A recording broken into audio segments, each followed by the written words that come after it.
Hey guys, we're back with another episode. I'm Fernando from the Gentleman's Cutlery, and we have Damien today. What's up, guys? So, Damien, today we're going to talk about your first clipper that you started with cutting hair. What was your first clipper, Damien? Man, when I was 12, it's called the Wall Taper 2000. It's a black corded clipper, and we had it in my house, I don't know for how long. And one day I just picked it up, and I started cutting my dad's hair. And yeah, that was my first clipper. I still have it to this day at my parents' house. Still works too. Still works? Still works good probably. Still cutting your dad's hair with it?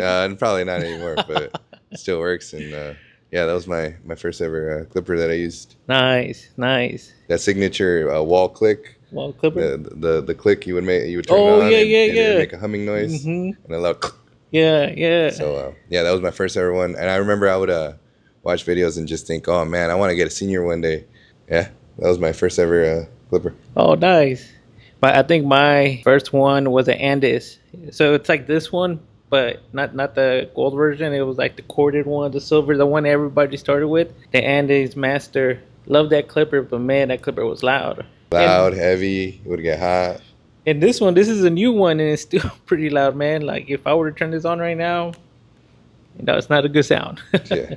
So how has your journey been, man? Since you started cutting hair, you went to school, you were working at Puzzles Barbershop, and then after that, you made your way over here. So how has that transition been for you?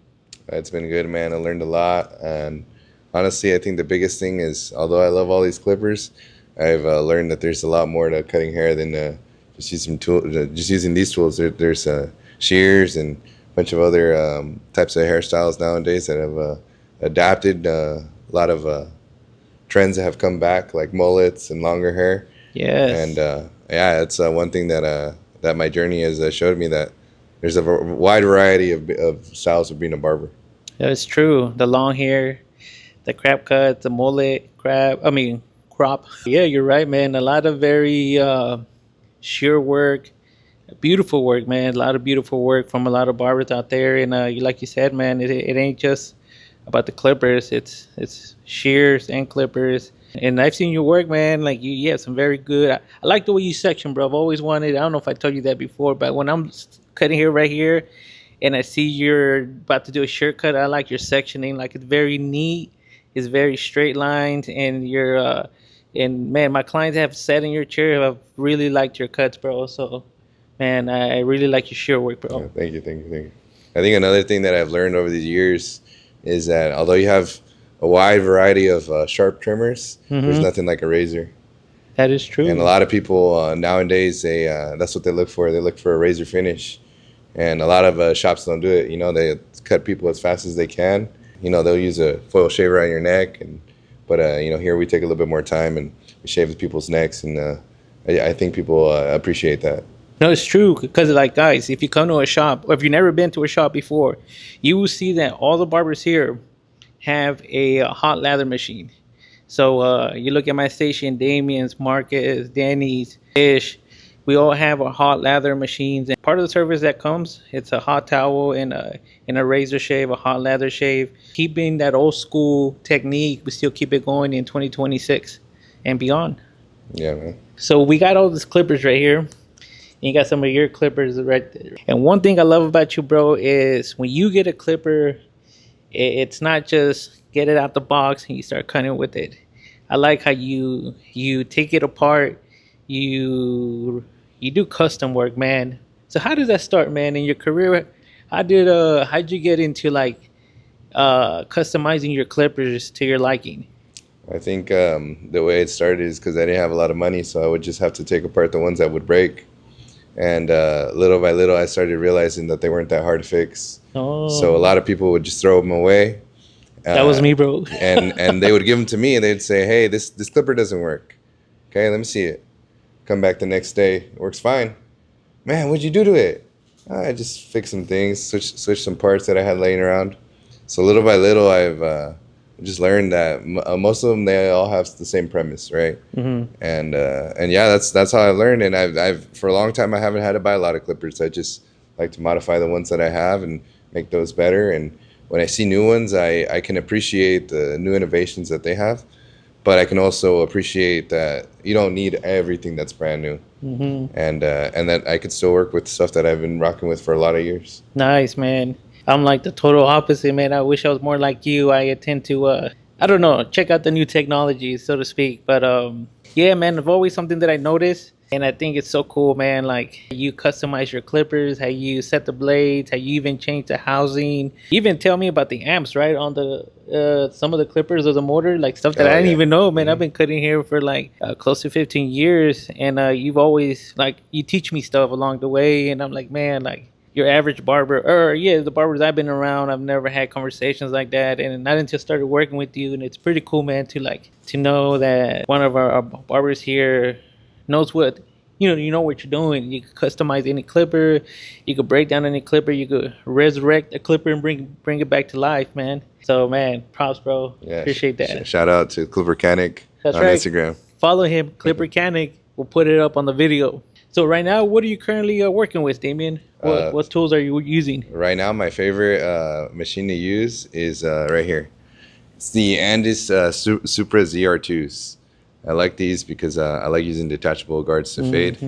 I just think it comes out with a cleaner cut, a little smoother blend, and I struggled to learn how to use the only detachables, and I think now that after all the struggle, I can use them, and I feel like it's a little bit easier. I've never had any trouble getting through hair. I know that's a big problem with a lot of clippers. True. People Yeah. complain about, oh, they're not strong enough, they don't feed hair enough, and that's the thing. When you use plastic guards, they can only feed hair in as much as the plastic allows it. When you use metal guards, the hair feeds in a lot easier and smoother. So that's one of the reasons that I like to use my Anders Super ZR2s. My other machines that I like to use is like a Stylecraft, the Rebels. Oh, the Rebels. Yeah, yeah. Those are nice. Those are powerful, and then they have the click lever. And then for trimmers, I like to use the Babyliss. The Babyliss, the trimmers. Those are good. Those are always sharp. And then a variety of the Stylecraft ones. Those have good ones to make sharp lines. Man, that's pretty awesome, man. And it's true what you said. Some people might say on the Supra, like, oh, the blades get hot, but you're not using the same blade throughout the whole haircut. You're switching the blades, and if your clippers are getting hot, you're using one blade for the haircut, and something's not right. That's why they're detachable. You're switching out the blades to blend the haircut, to cut the hair. So, man, yeah, the Supras are a very good tool. And I love the way they cut, man. They're very smooth. The hair, like whatever you think. Because there's some clippers that when you're using them and it's like thick hair, it gets stuck or it pulls the client's hair. And not with the Supras. I haven't experienced that myself, and I'm pretty sure you haven't either. Yeah. So it's smooth. It's very smooth when cutting client's hair. So now, Damien, how many years have you been cutting hair? I've been cutting hair since 2021, so about 5 years. 5 years, wow. And what have you learned about, the barber industry? The barber industry. The pro or cons? I feel like the barber industry is it's so funny because there's a wide variety. There's the people who always charge the same at a low price, and then there's the people who have skyrocketed to like $120, $150 haircuts, and you ask yourself, well, what's the difference? And until you see it for yourself, then you can actually see like the value that's going into it. Personally, I don't think I'd spend $120 on a haircut just because hair grows back so fast in my case. But I could see that the value has changed, and just like the market and everything, gas goes up, food goes up, haircuts have gone up, and a lot of people complain that haircut prices go up. But I mean, the value that you're getting, especially like in an establishment like ours, is completely different from what you get at most places. Yeah, it's true. And haircuts have gone up, but also at the same time, haircuts are more detailed. There was a time when it was fades for a long time, or just simple shear work. Now it's a combination of both fades, custom fades, shear work, very neat and beautiful styles out there. So that's why, the price is what the price is, and you charge according to what you think your time's worth, your value, and there's a market for everybody. Like there's a market for $10 haircuts, $20 haircuts, and there's a market for 100 or more. And so like you say, you fit in to where how comfortable you want to be, in building that clientele and growing your business. And yeah, you're right. Yeah, at times. I think another funny thing is the explosion of TikTok and Oh a lot yeah, of the consultation videos. I have a lot of people come in and ask me if I can give them that haircut, and sometimes I can say yes. Other times I have to tell them that they don't have that hair texture, and they're never gonna have that hair texture. So, true. but the ability to be able to see like a before and after with nowadays social media has definitely transformed the game in a different sense. Where True. people, at least they bring in a reference and we can go from there. But other times I have to sadly tell them that we have to adapt to whatever hairstyle, whatever hair texture and head shape they have. It almost got me. The client was like, show me a video or a picture, and I was like, man, that's super AI. I don't think the barber is real. Yeah. It is a consultation for sure. Is the barber real? Probably not. Is it his texture real on this haircut? No. So yeah, it's something to look out for. But now, what's one thing that you love about barbering? One thing I love about is talking to people and building relationships. I think that's the best part. Earlier, for example, I was cutting this guy, and I've seen him from the progression of before when he was single, then going on dates with this girl, eventually marrying her, having a kid, and now starting a new career. And I think being a part of that is very special. That people can trust you with not their secrets necessarily, but their personal life, and being able to share that and build that while I'm also building my career. At the same time, and building relationships is beautiful. That's what I liked about barbering, is not just cutting one person's hair just one time, building a relationship and being able to see the progression between both of us. Yeah, it's true. You may never know who's gonna walk through those doors and establish a 5, 10, 15 year relationship, just being, based on cutting the hair and conversations and seeing where they were 5, 10 years ago till now. So yeah, that's a very beautiful thing about barbering. And yeah, really really good thing, man. When I was cutting at our first shop we opened on 12th Street, Damien, were you in school, Damien, or no? I used to get my haircut before that. Oh, before that? Yeah. Oh, dang. Okay. At Gents, I think, in Westside. Oh, gents. Yeah. Man, yeah, it says a lot about my age now. Okay, so gents. Yeah, tell me more about, bro. I remember. Refresh my memory. I remember the story. Okay. I think I was around 15 years old. I didn't drive, and I had this friend, and he would always go get haircuts from you. Who's it? His name was Chewy. Oh, oh, that's right. Yeah, Yeah. now it rings a bell. So That's so right. he would always get his haircuts from you, and he always looked fresh. And I was in search for a barber, and I could only go as far as my bike would take me. And my bike would only take me, towards like Midtown. So I remember I bounced around a couple places, and I got a couple bad haircuts. He told me, "Man, why don't you just go to my barber?" Well, my mom wasn't going to drive across town to take me to get a haircut, and she wasn't going to pay anything more than $15. So I had to wait until I turned 16. I was able to drive, and I made an appointment, and I scrapped together some lunch money to go. And I met you at Westsac at Gents, and I remember the funniest thing is I walk in, and I think you asked me, you were like, "Hey, who are you looking for?" "Oh, I'm here to see Nacho. Nacho's not here right now." I said, "Really?" I said, "I made an appointment with him though." "Yeah, man, I don't know. He's not here. He went off. He took off." "Oh man, like, what do I do now?" And then he started cracking up, and I'm like, "Bro, I'm Nacho." Oh, man. And I was like, "Oh, what? Like, you're just messing with me?" And I was like, "Oh man, yeah." Sorry, So, bro. I must so have not had lunch that day. I was hungry. I was just trying to get some food. so yeah. So I remember I sat there and I remember I had got a messed up haircut before that, where they had taken most of my hair off, and it was like almost down the middle. So I had a comb over, but most of it was gone. Oh, And I remember I had to grow my hair out after that. But the immediate confidence I received once I got back to school was crazy. I remember people would tell me, they were like, "Oh man, like that's a nice haircut, blah blah blah," and I got hooked on that feeling. I was like, "Yeah, I need a nice haircut." I felt the confidence. So yeah, that's how I met you back. Ooh, that must have been man. 2015. 2015. Wow. Shout out to Jen, Sean. He has a pretty nice group of fellas out there. And yeah, Jen, West Sacramento. And then after that is when you guys moved to the studio, probably on 12th. And I would still go, and I was in high school, and yeah. I definitely remember the our first studio. Mhm. You would come and get haircuts, and then I thought like for a second I'm like, man, I haven't seen Damien in a minute. And then I ran into you. It was probably something with our congregation stuff, and you had asked me if I liked your haircut, and I'm thinking like he's gonna ask me if I like another barber's work, but then no shade, but that's when you told me like I'm cutting my own hair, right, or something like that. Yeah. Yeah, you were cutting your own hair, and I was like, oh, nice. I'm like, I found you. Yeah. Pretty cool to see your journey. And then next thing I know, or I think you had told me like, oh, I'm about to start barber school, and I was like, oh man, that's awesome.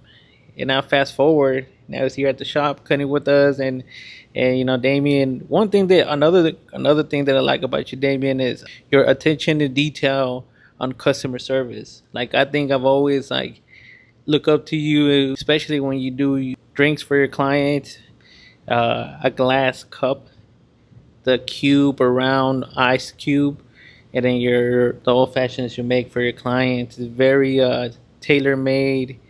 You very a great service, man, and you don't rush. You don't rush at all. You take your time, and yeah, bro. Like I really like the way you continue to grow your business, you as a barber, and the potential that you have from for years to come in this industry. Like it's great, man. Your clients come and they're happy to see you, and the service, the haircuts is great. So man, keep doing your thing, bro. Thanks, man. So Damien, it's 2026. 5 years from now, where would you like to be at? Where do you see your business taking off, or maybe not just cutting hair, maybe something that you're a clip mechanic, sack cuts, or maybe products, or maybe I could see you, bro, coming out with your own clipper, man.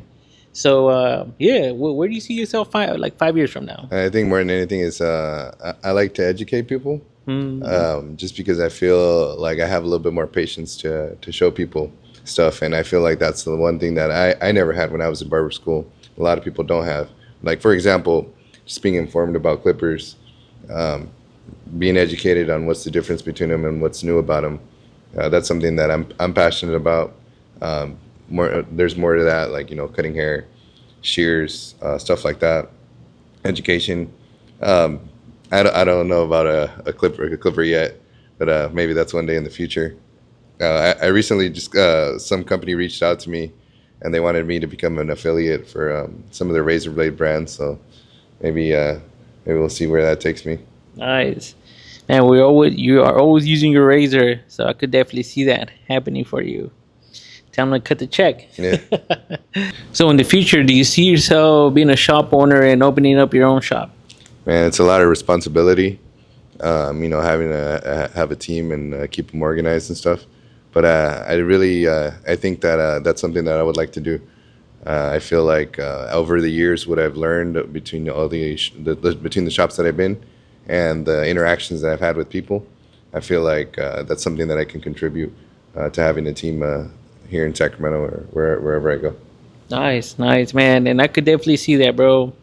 Like I said, like the minute your clients come in, they're very well taken care of, not just by the haircut, but like I said earlier in the video, you check off all the boxes to making a client not only feel good, not only them feeling good, they're or welcoming the service, the cut, but like I could see you definitely running your own shop. You're on time with your barber. I mean, with your clients. You respect your clients' time and your customer service, communication, consultations, man. It's all like really great. And I think more than anything is providing a space for more people to be able to learn and to be able to help them grow. Something that I would like to share with them. And that's why I would want to have my own shop one day. Nice, man. Also, Damien is kind of like the shop photographer and videographer here. So another tool in his toolkit. He's another thing that I like about you, bro, is you invested in a camera.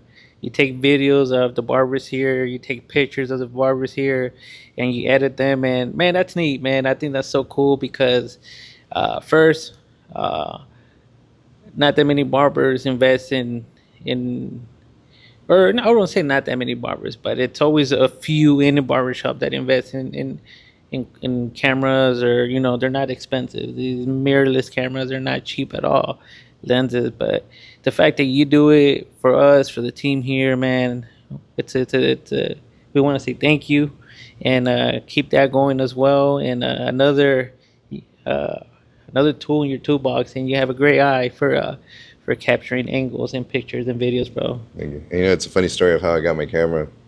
I bought it back in 2017 before I was a barber. It was my first ever paycheck that I ever got when I was working at a warehouse. It was my first like $500 paycheck, I think. So I took out $300 and I met some guy at a gas station on my lunch, and he was selling the camera that I have now. And he told me, he was like, "Yeah, man, I'm a barber and I bought this camera, but I don't know how to use it." So he sold it to me 2017 before I knew that what I was going to use it for. And before I had told people, "Oh, I'm going to take portraits of people." But I just kind of didn't really use it until I bought a new lens for it. And then I realized that I could use it for taking pictures of my work and take pictures of other people's work. And another thing that I've also learned along the way is that I like taking pictures of like urban art or lowriders and stuff that I see around my city. So that's all translated into something that started back in 2017. It's the same camera that I've had for almost about 9 years, and that I can still use and still make profit on it. Man, it's a great tool. A tool that is really needed nowadays to showcase your work. You may never know, man. Your Instagram is like your resume, and your Instagram looks neat. It looks professional. So yeah, man. Cameras definitely. You can use your iPhone as well. Nowadays, the iPhone is just as good as the mirrorless cameras, and really good quality. So yeah, man. Good job, bro. Keep it up. All right, Nacho, I have a question for you. Talk to me, Damien. Since these are all of your clippers, and you've invested a lot of money into them, what's one clipper that you just have not liked? This is gonna be crazy, bro, because I bought it twice. So it's the Andes. Actually, it's the one I'm holding. The quarter one, I liked it a lot because of the aesthetics, and it was what everybody was using. But I don't know, bro. Like, this clipper's loud, and it didn't perform the way I thought it would. So then I bought this one, thinking that they always say we upgraded, we changed the blade, the motor. No, bro. It looks nice. If you look at the clipper, it looks nice, you know. But I didn't. I've only used it a couple times, and after that, I was like, you know what? I tried to